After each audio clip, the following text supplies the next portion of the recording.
অন্তর্বর্তীকালীন সরকারের আমলে এর আগেও একবার হাইকোর্ট থেকে 5টি মামলায় জামিন পেয়েছিলেন, কিন্তু মহামান্য অন্তর্বর্তীকালীন সরকার আপিল বিভাগে সেই সেই জামিনটা ঠেকিয়ে দিয়েছিলেন, তাকে মুক্ত হতে দেননি। এবার সেই ঘটনার পরে নতুন আরও 5টা মামলা তাকে দেয়া হয়েছিল, সেই 5টা মামলাতেও জামিন পেলেন এবার নারায়ণগঞ্জের জনপ্রিয় সাবেক সিটি মেয়র আওয়ামী লীগ নেত্রী সেলিনা হায়াৎ আইভীর এই জামিনের এই ব্যাপারটা এবারও কি উচ্চ আদালতে যাবে, আপিল বিভাগে যাবে, নাকি এবার সত্যি সত্যি তিনি মুক্ত হবেন? আর তিনি সত্যি সত্যি যদি মুক্ত হন তাহলে এটা কোন বার্তা হিসেবে আমরা ধরে নেব? চলুন আদালত পাড়া থেকে একটু ঘুরে আসি। সেলিনা হায়াৎ আইভীর এই জামিনটা কিভাবে হলো, এর পরিপ্রেক্ষিতে কি বার্তা আসছে রাজনৈতিক অঙ্গন থেকে?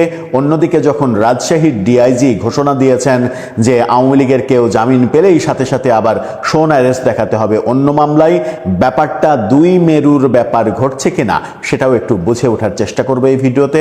দর্শক, বলছিলাম আওয়ামী লীগ নেত্রী নারায়ণগঞ্জের সাবেক মেয়র সেলিনা হায়াৎ আইভী, তিনি তার বিরুদ্ধে দেয়া নতুন যে 5টি মামলা, সেই মামলায় আজকে হাইকোর্টে জামিন পেয়েছেন। 5টি মামলাতেই তাকে জামিন দেয়া হয়েছে। কালের কণ্ঠের এই শিরোনামটা দেখে নিন, সেখানে বলা হচ্ছে জামিন পেলেন সেলিনা হায়াৎ আইভী। নারায়ণগঞ্জ সিটি মেয়র 5 মামলায় আজকে জামিন পেয়েছেন, হাইকোর্ট জামিন দিয়েছে। বিচারপতি KM জাহিদ সরওয়ার ও বিচারপতি শেখ আবু তাহেরের হাইকোর্ট বেঞ্চ এই আদেশ দেন। 5 মামলার মধ্যে 4টি মামলায় গ্রেপ্তার দেখানো হয়েছে, সেগুলো হচ্ছে ফতুল্লা থানায় করা বাস চালক আবুল হোসেন মিজি হত্যা, আব্দুর রহমান হত্যা, মোহাম্মদ ইয়াসিন হত্যা ও পারভেজ হত্যা মামলা। হামলা ও সরকারি কাজে বাধা দেওয়ার অভিযোগে অপর মামলাটি হয়েছে সদর মডেল থানায়। আসামি পক্ষের আইনজীবী ছিলেন সিনিয়র অ্যাডভোকেট সারা হোসেন ও মোতাহার হোসেন সাজু। গত বছরের 9 মে ভোর 3টার দিকে শহরের দেওভোগ এলাকায় অবস্থিত চুনকা কুঠির থেকে আইভীকে গ্রেপ্তার করা হয়। সেই গ্রেপ্তার নাটক আমরা দেখেছিলাম। সারা রাত আইভীর জনগণ পুলিশকে ঘেরাও করে রেখেছিল, ভোর পর্যন্ত পুলিশকে সেই এলাকা থেকে বেরোতে দেয়নি। তারপরে ভোরবেলায় সেলিনা হায়াৎ আইভী নিজে বেরিয়ে এসে জনগণকে শান্ত করে বলেছিলেন যে আইনের প্রতি আমি শ্রদ্ধাশীল, আমি তাদের সঙ্গে এখন যেহেতু সকাল হয়ে গেছে আমি তাদের সঙ্গে এখন যেতে চাই, আপনারা বাধা দিয়েন না। তারপরে জনগণ ছেড়ে দেয় এবং সেই ঘটনায় প্রমাণ করেছিল যে সেটাই একমাত্র ঘটনা যে আওয়ামী লীগের কোনো নেতার গ্রেপ্তারের ক্ষেত্রে জনতা বাধা দিয়েছিল সরাসরি এবং জনতা পুলিশকে সেখান থেকে সরতে দেয়নি। এবং তারপরে আলোচনা হয়েছিল যে সেলিনা হায়াৎ আইভী এত বড় ঘটনার পরেও তার জনপ্রিয়তা ধরে রেখেছেন এবং সেটা দল মত নির্বিশেষে। গত বছর তিনি যখন 9 মে তিনি যখন গ্রেপ্তার হন, সেই 9 মে পর্যন্ত 2024-এর 5 আগস্টের ঘটনার পরে 25-এর 9 মে পর্যন্ত তিনি কিন্তু তার নিজের বাসাতেই ছিলেন।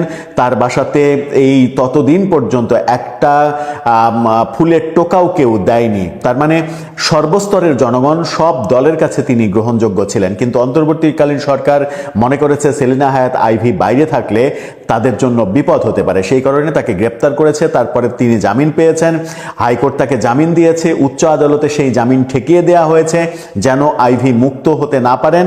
এবার তাকে আবারও জামিন দেয়া হলো। ওই জামিনের পরে বিভিন্ন মামলায় তাকে আবারও গ্রেপ্তার দেখানো হয়েছিল, পরে তাকে হাইকোর্ট জামিন দেয়। এরপর আপিল বিভাগে স্থগিত হয়ে গিয়েছিল, পরে 18 নভেম্বর তাকে আরও 5 মামলায় গ্রেপ্তার দেখানো হয়েছিল। এই যে ঘটনাগুলো ঘটেছে, এবার তিনি সব মামলাতেই জামিন পেয়ে গেলেন। এখন প্রশ্ন হচ্ছে তিনি কি তাহলে মুক্ত হতে পারবেন, নাকি আবারও এটা আপিল বিভাগে যাবে, আপিল বিভাগে আবারও আটকে যাওয়ার ঘটনা ঘটবে? সরকারের সিগন্যাল সরকার যদি আদালতকে প্রভাবিত না করতে চান তাহলে হয়তো তার জামিন আটকে যাবে না, তিনি মুক্ত হবেন। আর তিনি যদি সত্যিই মুক্ত হন তাহলে কি বার্তা আসবে?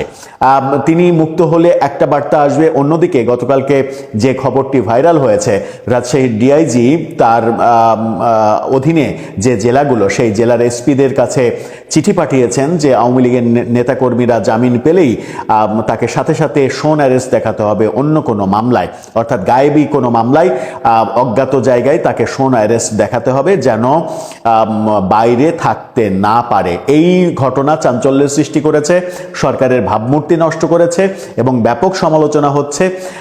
এখন পর্যন্ত সরকারের কোনো বক্তব্য কিংবা স্বরাষ্ট্র মন্ত্রণালয়ের কোনো বক্তব্য সেই ব্যাপারে শোনা যায়নি। অনেকে বলছেন যে এই সরকার যদি এই মতের সঙ্গে একমত না হয় তাহলে রাজশাহীর ডিআইজিকে শোকজ করা উচিত এবং তাকে সেখান থেকে সরিয়ে দেওয়া উচিত, এরকম আলোচনা হচ্ছে। একই দেশে দুই রকম ঘটনা তো ঘটতে পারে না। একদিকে যখন স্বরাষ্ট্র মন্ত্রণালয় থেকে নমনীয় ভাব দেখানো হচ্ছে, বলা হচ্ছে যে এমনকি জুলাইয়ের মামলাগুলো সবগুলো আবার রিভিউ করা হবে, মিথ্যা মামলা যেগুলো আছে সেগুলো সব বাদ দিয়ে দেওয়া হবে, এরকম একটা নমনীয় পরিবেশ যখন আমরা দেখছি, তখন রাজশাহীর ডিআইজির অবস্থানটা একেবারে রিভার্স অবস্থান দেখলাম। আজকে সেলিনা হায়াৎ আইভীর যে জামিন, সেই জামিন আবার ভিন্ন বার্তা দিচ্ছে এবং এই জামিনটা যে বার্তা দিচ্ছে সেই বার্তা এমনও হতে পারে যে বিএনপি চাইছে আওয়ামী লীগ রাজনীতিতে সক্রিয় হোক, তাতে করে মাঠের রাজনীতিতে বিএনপির এই মুহূর্তে যারা প্রধান প্রতিপক্ষ জামাত, এবং জামাতের শক্তি বাড়ুক এটা বিএনপি চাইবে না। আর জামাতের শক্তি কমাতে হলে আওয়ামী লীগকে রাজনীতি করতে দিতে হবে, নতুবা জামাত আরও বেশি শক্তিশালী হবে এবং জামাত শক্তিশালী হলে সেটা বিএনপির জন্য একা একা ট্যাকেল দেওয়াটা কঠিন হয়ে যাবে। সেই রাজনৈতিক সমীকরণেই বিএনপি সম্ভবত চাইবে আওয়ামী লীগ রাজনীতিতে ফিরে আসুক। সেই ক্ষেত্রে সেলিনা হায়াৎ আইভী কিন্তু একটা ফিগার। অনেকে মনে করেন যে অনেকদিন থেকেই তো আলোচনা চলছিল যে সেলিনা হায়াৎ আইভী আওয়ামী লীগের নতুনভাবে যে আওয়ামী লীগ নেতৃত্ব তৈরি হবে সেই আওয়ামী লীগের সাধারণ সম্পাদকের দায়িত্ব পেয়ে যেতে পারেন, এরকম আলোচনা ছিল। তাকে সাবেক রাষ্ট্রপতি আব্দুল হামিদ, সাবির হোসেন চৌধুরী, তাদেরকে নিয়ে অনেক আলোচনা ছিল। সেই আলোচনার ব্যাপারটা যখন তুঙ্গে ছিল তখনই কিন্তু সেলিনা হায়াৎ আইভীকে গ্রেপ্তারের ঘটনা ঘটিয়েছিল সরকার। এখন দেখার বিষয়, যদি তিনি সত্যিই মুক্ত হতে পারেন, মুক্ত পরিবেশে এসে তিনি আবার আওয়ামী লীগের হাল ধরার ব্যাপারে অগ্রপথিক হিসেবে কাজ করেন কিনা কিংবা করার সুযোগ পান কিনা। দর্শক, আপনার কি মনে হয়? সরকার একটা ভালো কাজ করেছে, সেটা হচ্ছে বরিশালের এজলাসে ভাঙচুরের দায়ে আইনজীবী সমিতির সভাপতিকে গ্রেপ্তার করছে, ছাড় দেয়নি।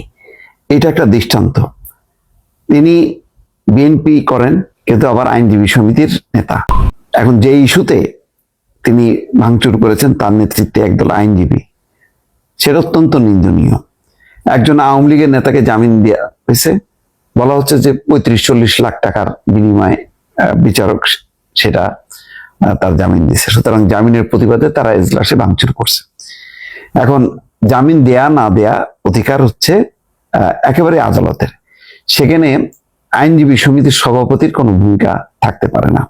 কিন্তু তারপরেও একেবারে বিচার কার্যক্রম চলা অবস্থায় এই সভাপতির নেতৃত্বে আদালত কক্ষে ঢুকে এজলাসে ভাঙচুর করা হয়, বিচারকের দিকে আঙুল তুলে কথা বলা হয় এবং এক পর্যায়ে আদালতে থাকা অন্য আইনজীবীদের বের করে দেওয়ার পাশাপাশি ওই কক্ষে থাকা চেয়ার টেবিলগুলো ভাঙচুর করা হয়।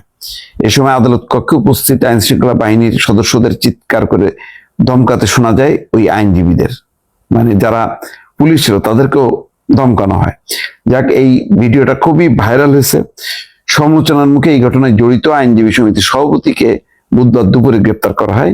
এই ঘটনায় 12 জনের নাম উল্লেখ করে 15 থেকে 20 জনের অজ্ঞাতনামা আসামি করে ভাঙচুরের অভিযোগে একটি মামলাও হয়েছে। আবার দেখেন, এরকম একটা সঠিক সিদ্ধান্ত হলেও যেহেতু আইনজীবী সভাপতি তিনি, সেই কারণে বরিশাল জেলা জজ আদালতে আইনজীবীরা বিক্ষোভ করছে। বিএনপি পন্থী ওই আইনজীবীর মুক্তির দাবিতে আদালত বর্জন করে বিক্ষোভ করেছেন আইনজীবীদের একটা অংশ। এদিকে আদালত অবমাননার ঘটনায় জড়িতদের বিরুদ্ধে নেওয়া হলেও এই ঘটনাকে ভবিষ্যতের জন্য দৃষ্টান্ত হিসেবে দেখছেন বিশ্লেষকরা।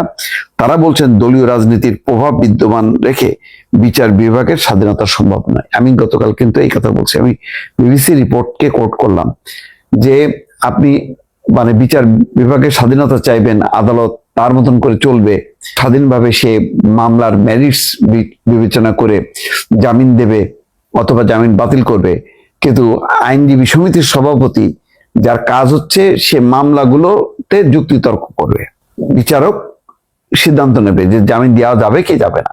কিন্তু সেই কারণে উত্তেজিত হয়ে ধমকানো বিচারককে এবং মানে ভাঙচুর করা, এই প্রবণতা, এটাকে যদি সরকার এই তাৎক্ষণিকভাবে এই পদক্ষেপ না নিত তাহলে ওই বিচার বিভাগের বিচারকরাও বলতো যে বাবা আমরা আর এই বিচার কাজ টাজ করবো না, একেবারে আদালত অচল অবস্থার মধ্যে পড়তো। সুতরাং আমি মনে করি যে সরকার এই শুরুতেই একটা দৃষ্টান্ত স্থাপন করছে।